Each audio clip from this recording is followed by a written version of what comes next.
If you've watched my videos for a long period of time, you know that I'm a huge fan of The Simpsons, and I have been ever since I was a kid. I've always been obsessed with Matt Groening's work, most particularly the way that it looks. I mean, I even have this a character of myself drawing Bender. So, needless to say, I've been drawing these characters for a while. So, today, I thought it would be fun to redesign The Simpsons. That's right, you heard me right. Today, I'm going to redesign The Simpsons. So, let's see what happens. But first, don't forget to hit that like and subscribe button. Let's go. All right, for this challenge, I'm going to be drawing The Simpsons in a mid century style. For those unfamiliar, in this case, the term mid century derives from ads in the 50s and 60s, where a lot of the design choices were simplified and funky shapes were incorporated. I'm choosing this because I recently did a kid's coloring book in this style, and it's just so much fun to draw. Now, with that out of the way, let's get to drawing. First up is the patriarch of the Simpsons family, Homer J. Simpson. Homer's easily one of my favorite cartoon characters. Probably one of my favorite Homer moments is the sugar pile when he's guarding the sugar pile in his backyard. Just hilarious even thinking about it. I think Homer's turned out pretty good so far. I'm pretty impressed with myself. I think I kept enough of his key features where you can still instantly tell who he is. I mean, yellow skin aside, I mean, that's a dead giveaway.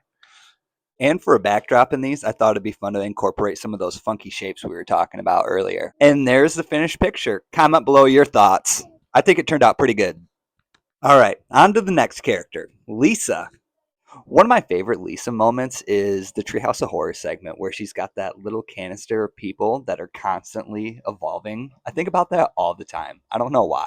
This one honestly ended up being the hardest of them all. I'm not going to lie. Lisa's design is very, very distinct. And I did a couple mock ups before this, and none of them really ended up looking like her because any slight change you make, it just looks like a completely different character. So I just gave her less of her hair spikes and made them bigger and wavier. What do you think? Comment your thoughts. I think it turned out pretty good. Now, on to the next character. This one's a twofer, Marge and Maggie. My favorite Marge episode is the episode where she's running the pretzel stand because I just love pretzels. As for Maggie, she's a top tier character. I mean, she took down Mr. Burns. Enough said. Final reveal? Comment your thoughts. I always love drawing Marge's hair. Now, on to the last character, Bart Simpson, the bad boy of Springfield himself. There's honestly too many great Bart moments to even begin to list them all, but I will say a top one, in my opinion, is when he goes to Krusty Land and tries to find the license plate and can only find the Bort ones. Bart's another character that's just so fun to draw. I mean, all of the Simpsons are. Bart's probably the character I've drawn the most if I really sit down and think about it. And when I was drawing this, I just had to incorporate the skateboard. I mean, come on. And there he is, folks. Bart Simpson. Excuse my poor editing skills. This one's probably my favorite one. I think I did Springfield's favorite family justice in this video.